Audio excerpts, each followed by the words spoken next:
உழைப்பே மூலதனம். பாடுபட்டு தேடிய பணத்தை புதைத்து வைக்காதீர் என்பது ஔவையாரின் அறிவுரை. பணத்தை பயன்படுத்தாமல் வைத்திருப்பது மடமையாகும். பணத்தைக் கொண்டு ஏதேனும் ஒரு தொழில் செய்து வாழ்வில் முன்னேற வேண்டும். பிறர்க்கு உதவியாக வாழ வேண்டும். அதுவே பணத்தின் பயன். இக்கருத்தை விளக்கும் கதை ஒன்றை அறிவோம் வாருங்கள். பூங்குளம் என்னும் ஊரில் அருளப்பர் என்னும் வணிகர் இருந்தார். ஒரு முறை அவர் வெளிநாட்டிற்கு செல்ல வேண்டியிருந்தது. தமது பிள்ளைகள் வளவன், அமுதா, எழிலன் ஆகிய மூவரையும் அழைத்தார். பிள்ளைகளே, நான் வெளிநாட்டிற்கு செல்ல இருக்கிறேன். நான் உங்கள் ஒவ்வொருவருக்கும் பணம் தருகிறேன். நான் கொடுத்த பணத்தை கவனமாக பாதுகாத்து எனக்கு திருப்பித் தர வேண்டும் என கூறினார். ஒவ்வொருவருக்கும் 50,000 ரூபாய் பணம் கொடுத்தார். மூவரும் மகிழ்ச்சியுடன் பெற்றுக்கொண்டனர்.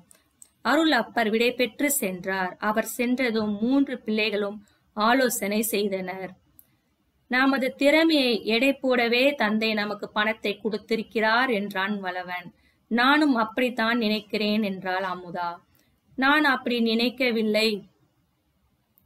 பணத்தை பாதுகாக்க தெரிகிறதா என்று பார்க்கவே கொடுத்திருக்கிறார் என்றார் எழிலன்.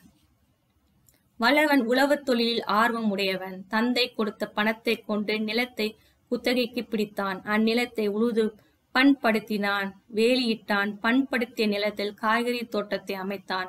நாள்தோறும் கவனமுடன் பாதுகாத்து பராமரித்து வந்தான். தோட்டம் முழுவதும் அவரை பாகல், வெண்டை, கத்தரி முதலிய காய்கள் காய்த்து குலுங்கின.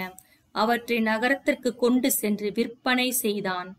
அமுதாவிற்கு ஆடு மாடுகள் வளர்ப்பதில் விருப்பம் அதிகம்.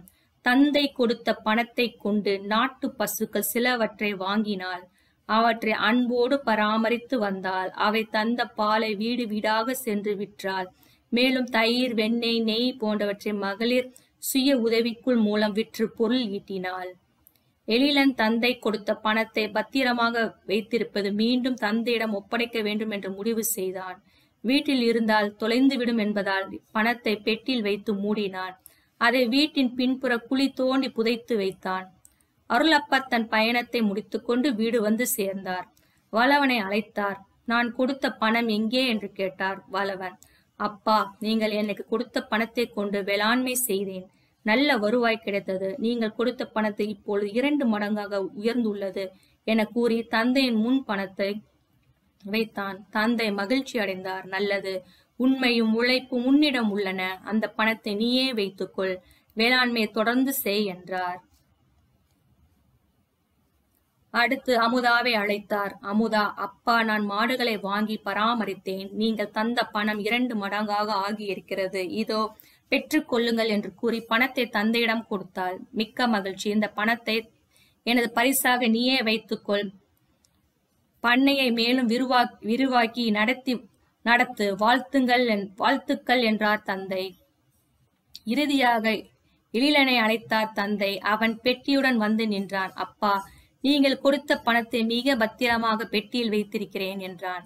தந்தை ஏமாற்றம் அடைந்தார். அவனது முதிர்ச்சியின்மையை கண்டு மனம் வருந்தினார்.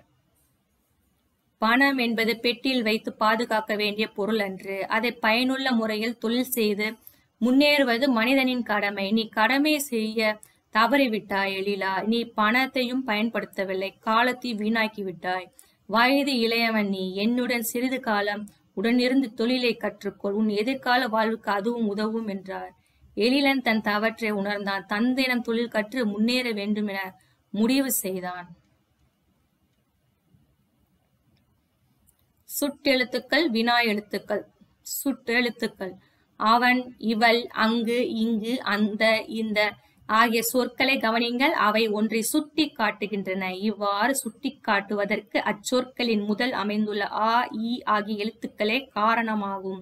இவ்வாறு ஒன்றை சுட்டி காட்ட வரும் எழுத்துக்கள் சுட்டெழுத்துக்கள் என்று பெயர். ஆ, இ, உ ஆகிய 3 எழுத்துக்களும் சுட்டெழுத்துக்கள் ஆகும். ஆனால் இன்று உ என்னும் எழுத்தை சுட்டாக பயன்படுத்துவது இல்லை. அகசுட்டு. இவன், அவன், இது, அது இச்சொற்களில் உள்ள சுட்டு எழுத்துக்களை நீக்கினால் பிற எழுத்துக்கள் பொருள் தருவதில்லை. இவ்வாறு சுட்டெழுத்துக்கள் சொல்லின் உள்ளேயே அகத்தே இருந்து சுட்டு பொருட்களை தருவது அகசுட்டு என்பர். புறச்சுட்டு. அந்நீர்வீழ்ச்சி, இம்மலை, இந்நூல் இச்சொற்களில் உள்ள சுட்டெழுத்துக்களை நீக்கினாலும் பிற எழுத்துக்கள் பொருள் தரும். இவ்வாறு சுட்டெழுத்துக்கள் சொல்லின் வெளியே புறத்தே இருந்து சுட்டு பொருட்களை தருவது புறச்சுட்டு எனப்படும். அண்மை சுட்டு இவன், இவர், இது, இவை, இம்மரம், இவ்வீடு இச்சொற்கள் நம் அருகில் உள்ளவற்றை சுட்டி காட்டுகின்றன. எனவே இது அண்மை சுட்டு எனப்படும். அண்மை சுட்டு எழுத்து ஈ ஆகும். செய்மை சுட்டு அவள், அவர், அது, அவை, அவ்வீடு, அம்மரம் இச்சொற்கள் தொலைவில் உள்ளவற்றை சுட்டி காட்டுகின்றன. எனவே இது செய்மை சுட்டு எனப்படும். செய்மை சுட்டுக்கு எழுத்து ஆ ஆகும்.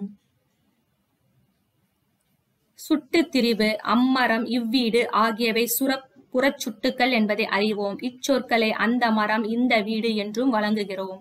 ஆ, இ ஆகிய சுட்டெழுத்துக்கள் மாற்றம் பெற்று திரிந்து அந்த, இந்த என வழங்குகின்றன. இவ்வாறு ஆ, இ ஆகிய சுட்டெழுத்துக்கள் அந்த, இந்த என திரிந்து சுட்டு பொருட்களை தருவது சுட்டு திரிபு எனப்படும். எடுத்துக்காட்டு இப்பள்ளி, இந்த பள்ளி. வினா எழுத்துக்கள். வினா பொருளை தரும் எழுத்துக்களுக்கு வினா எழுத்துக்கள் என்று பெயர். சில வினா எழுத்துக்களை சொல்லின் முதலில் இடம்பெறும். சில வினா எழுத்துக்களின் சொல்லின் இறுதியில் இடம்பெறும். ஏ, யா, ஆ, ஓ, ஏ ஆகிய 5 வினா எழுத்துக்கள் ஆகும். மொழியின் முதலில் வருபவை ஏ, யா, எங்கு, யாருக்கு. மொழியின் இறுதியில் வருபவை ஆ, ஆ, ஓ. பேசலாமா, தெரியுமோ. மொழி முதலில் இறுதியிலும் வருபவை ஏ, ஏன், நீதானே. அகவினா.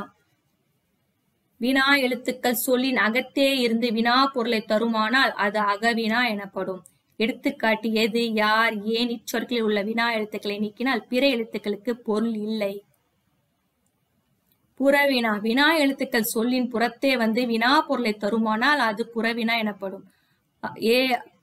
எடுத்துக்காட்டு அவனா, வருவானோ இச்சொற்களில் உள்ள ஆ, ஓ ஆகிய வினா எழுத்துக்களை நீக்கினாலும் பிற எழுத்துக்கள் பொருள் தரும்.